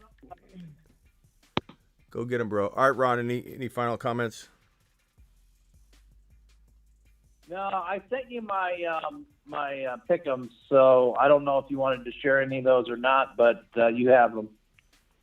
I did one for each game, and then I did a mix. So all right, let me take. Which one's your favorite one? I'm gonna throw it on screen here on the way out. I did one for each game. So I did one for the Kansas City game, and I did one for the. All right, so Ron Navy, he's got Jamar Chase, 0.5 TDs higher. So I like that one. Kelsey, 0.5 TDs higher. Jalen Hurts, 22.15 fantasy points. I like that. Goddard, 8.95 fantasy points. I like that one too. You know what? Hold on. Let's do this one. Let's see.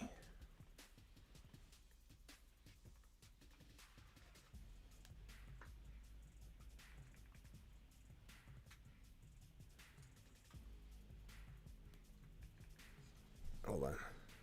Here, Philly Andrew's calling in real quickly. Let's see what Philly wants. Philly Andrew, what's up, my guy? All right. Just called in to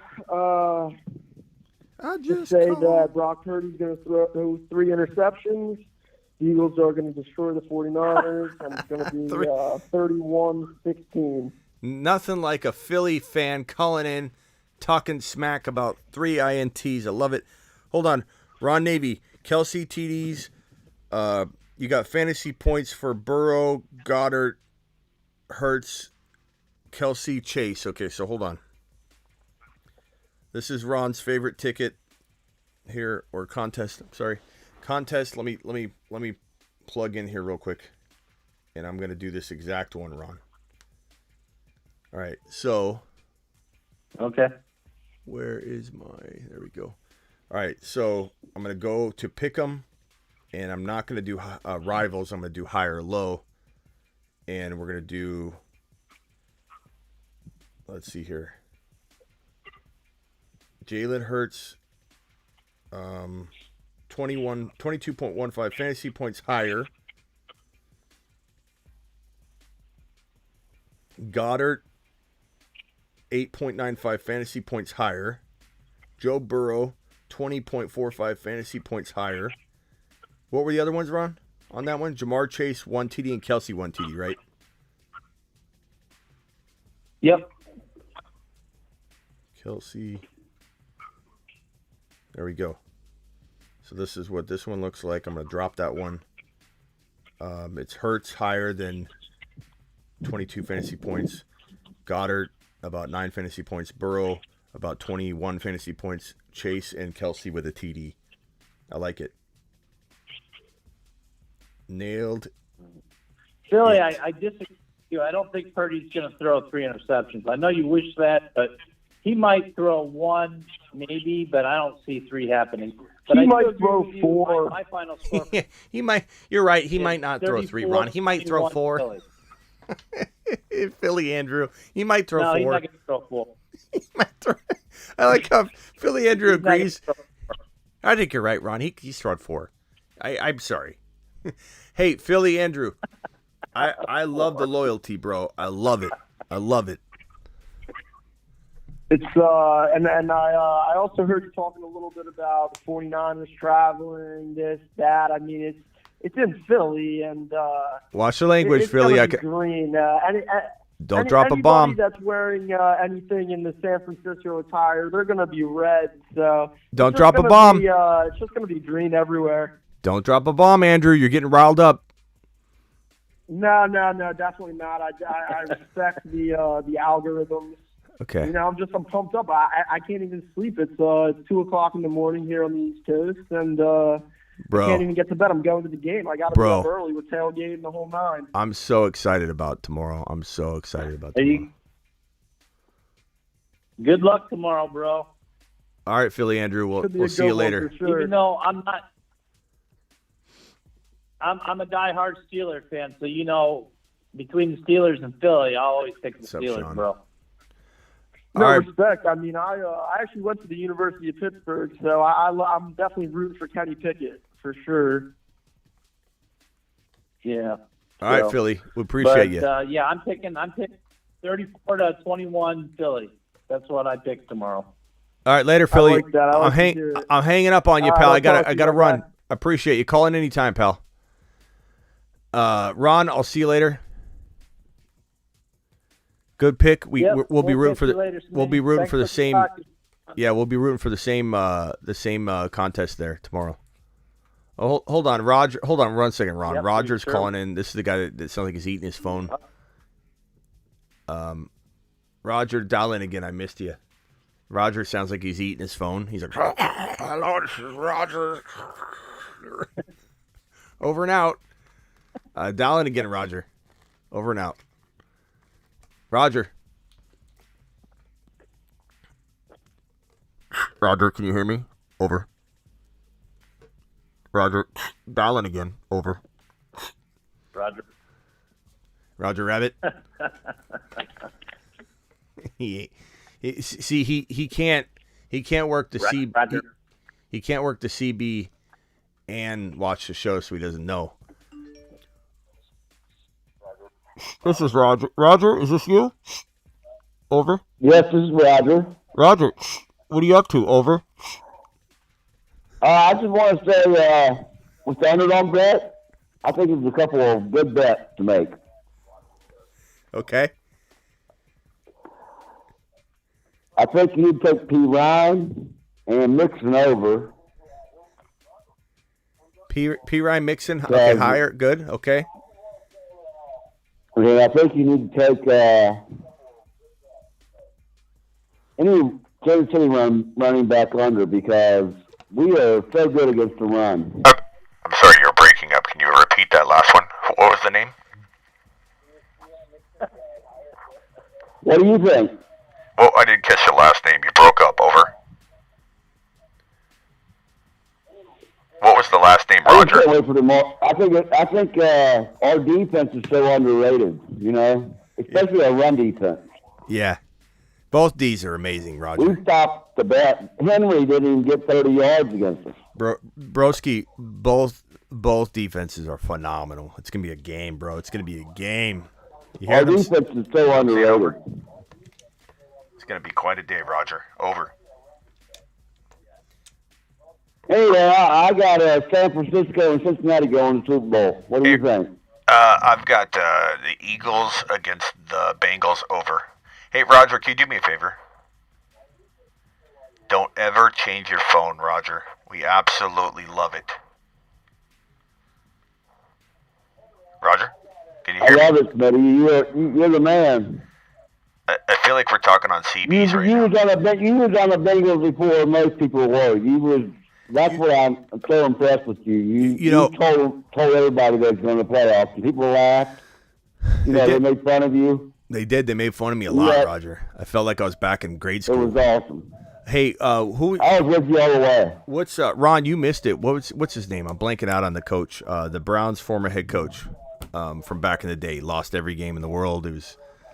He was kind of wrapped up in that whole paid for. JB, man. JB to the moon. To Mars. No. Okay. Well, see you later, Roger. Appreciate you. All right. I'm trying to tell him a story. He can't even hear me. Who's the coach I'm blanking out on? I had him on my show. Somebody tell me his name. I'm blanking out on. My brain's fried.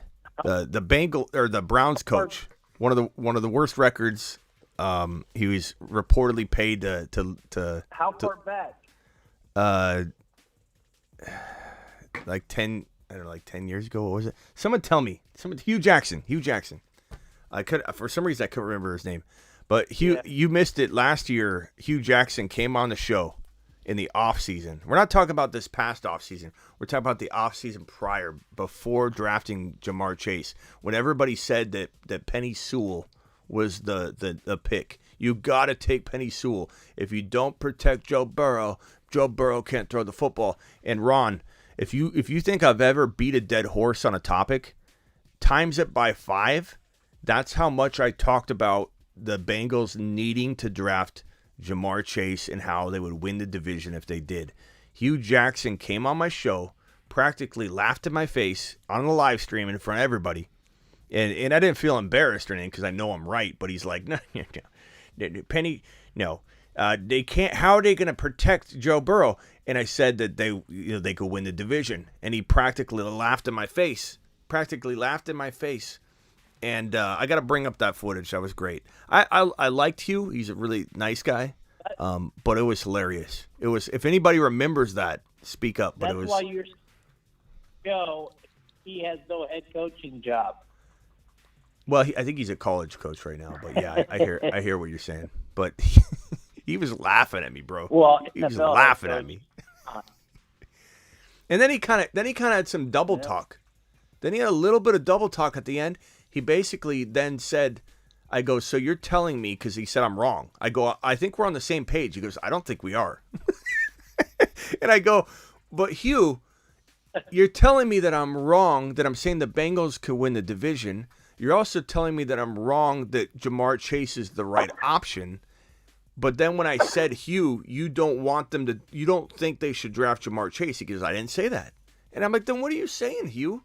You're basically like laughing at my stance, but you're telling me that maybe Jamar Chase is or isn't the right pick. But it was phenomenal. I got to pull it up. I got to find that clip and clip it. I'd like to, you have to tell me which one it's on. I want to go back and listen to it. I don't know. I don't know where it is. Hopefully I've got a Hugh Jackson interview in the title or something like that. I'm sure I could YouTube it. Hold on. Let me try. Let me try and find it. Hold on.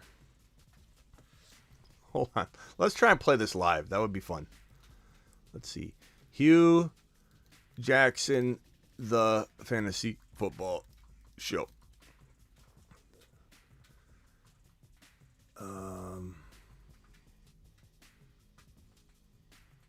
In this segment,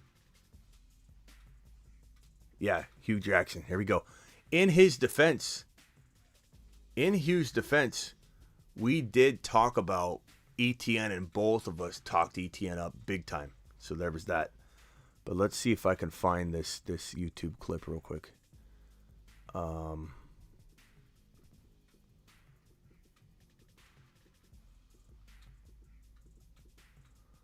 me see. Hugh Jackson, the Fantasy Football Show. If I find it, I'll try and put it on screen here. TheFantasyFootballShow.com. Let me find it on my phone. Hold on. It would be fun to play.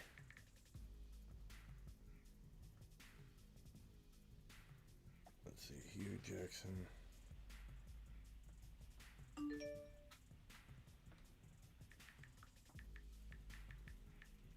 This week on Smitty's Corner, interview with Hugh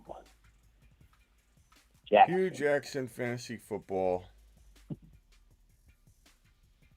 I search for it and Moon Man comes up. No. Hugh Jackson.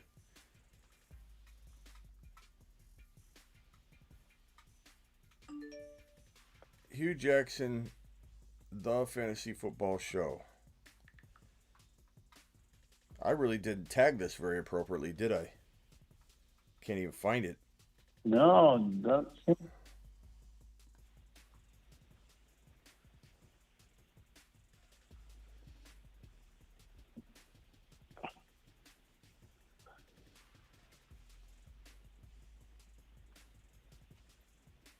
Come on, Hugh.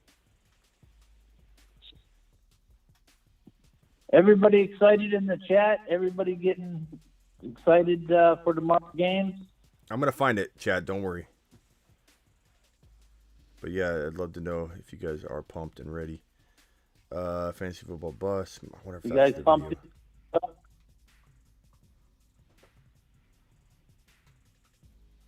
Hugh Jackson. Come on, Hugh.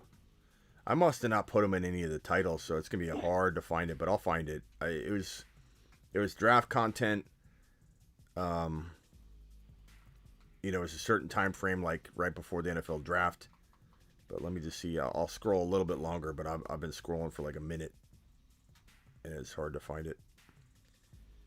Hey, Nevin. Hugh Jackson, Smitty, the fantasyfootballshow.com.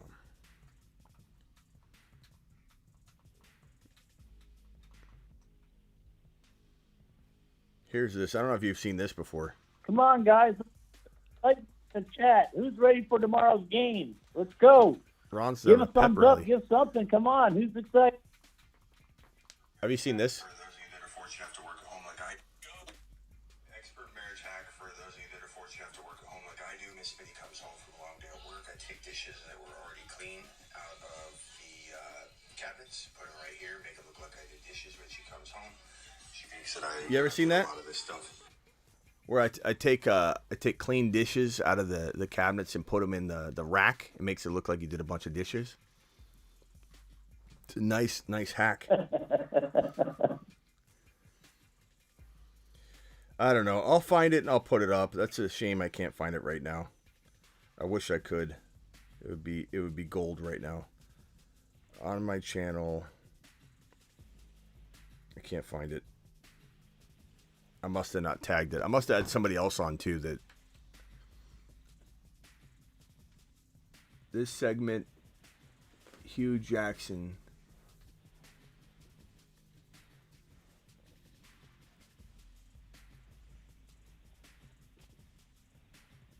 I don't think this is it.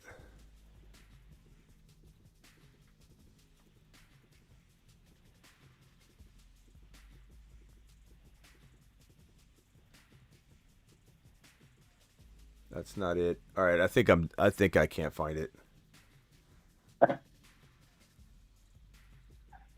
Ben said, "I'm not breaking my TV. Somebody else's."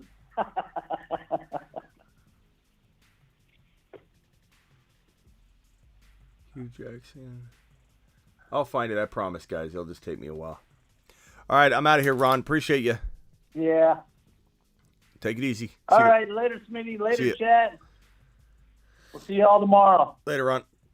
All right, I'm out of here. Appreciate every single one of you. Sorry, burnt so much time trying to find that. Brock Purdy, Smitty. That's child's play. Makes.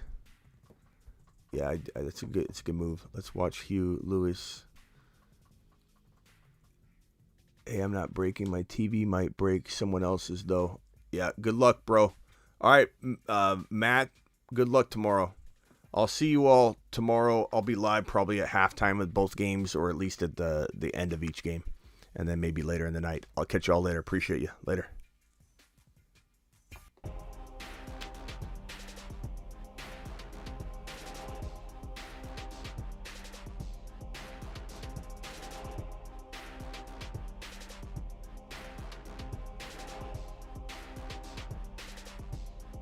Hey, Kyle. Thank you for the super chat, Kyle. Appreciate you. Later, guys.